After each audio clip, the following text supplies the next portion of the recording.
વાનર અને લાકડાના ખૂંટોની પંચતંત્રની વાર્તા. મારી ચેનલમાં નવા છો તો મારી ચેનલને લાઇક કરો, શેર કરો, સબસ્ક્રાઇબ કરો. ધન્યવાદ. જંગલોની વચ્ચે એક નાનકડું ગામ વસેલું હતું. ગામના લોકો ખૂબ જ ધાર્મિક સ્વભાવના હતા. તેમની પૂજામાં અતૂટ શ્રદ્ધા હતી. તેમને ગામમાં અનેક મંદિરો બનાવડાવ્યા હતા. તેણે જંગલમાં પણ મંદિર બનાવવાનું નક્કી કર્યું. ટૂંક સમયમાં જ જંગલમાં મંદિરનું નિર્માણ કાર્ય શરૂ થયું.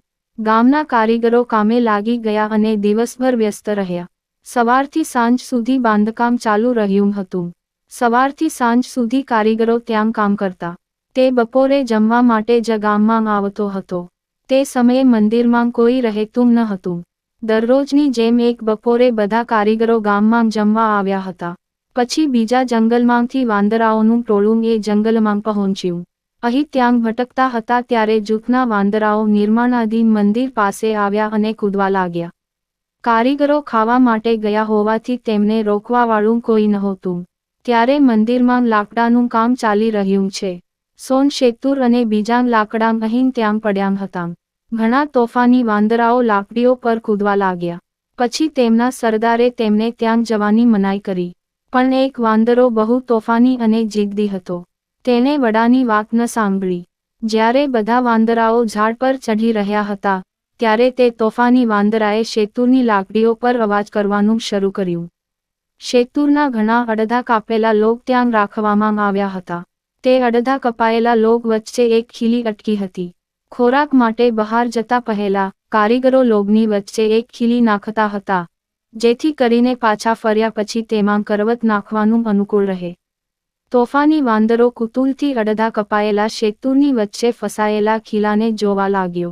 તે દુષ્ટ મનનો હતો. વિચારવા લાગ્યો કે આ ખીલી અહીંથી હટાવી દેવામાં આવશે તો શું થશે. પછી તેણે જરા પણ સમય બગાડ્યો નહીં અને અડધા પાકેલા શેતુરના ઝાડ પર બેસીને નખ પર તેની શક્તિની કસોટી શરૂ કરી. જ્યારે વાંદરાઓના નેતાએ તેને આ કરતા જોયો ત્યારે તેણે તેને રોક્યો અને ચેતવણી આપીને તેને પોતાની પાસે બોલાવવાનો પ્રયાસ કર્યો. પણ જિદ્દી વાંદરો સંમત ન થયો. તેણે પૂરી તાકાતથી ખીલી ખેંચવાનું શરૂ કર્યું. પરંતુ ખીલી બહાર ન આવી. વાંદરો પણ માનનારાઓમાં ન હતો. તેણે ખીલીને વધુ બળપૂર્વક ખેંચવાનું શરૂ કર્યું. આ સંઘર્ષમાં તેની પૂંછડી તેના પગ વચ્ચે આવી ગઈ. પરંતુ ખીલી ખેંચવામાં વ્યસ્ત વાંદરાએ આ તરફ ધ્યાન ન આપ્યું અને પોતાનું કામ ચાલુ રાખ્યું.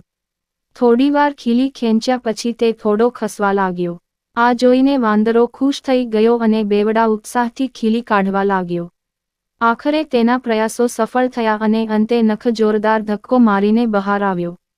પણ ખીલી બહાર આવતાં જ અડધા કપાયેલા ટુકડા ભેગા થઈ ગયા અને વાંદરાની પૂંછડી તેમાં ફસાઈ ગઈ. વાંદરો દર્દથી ચીસ પાડી ઉઠ્યો. નિસાસો નાખતા તેણે ત્યાંથી બહાર નીકળવાનો શ્રેષ્ઠ પ્રયાસ કર્યો, પણ નિષ્ફળ ગયો. તેણે જેટલો ત્યાંથી બહાર નીકળવાનો પ્રયાસ કર્યો તેટલી જ તેની પૂંછડી ઘાયલ થતી ગઈ. તે લાંબા સમય સુધી પીડામાં ત્યાં જ અટવાયેલો રહ્યો. અન્ય વાંદરાઓ પણ તેની મદદ કરવામાં અસમર્થ હતા. તેઓએ તેને ત્યાં છોડવો પડ્યો.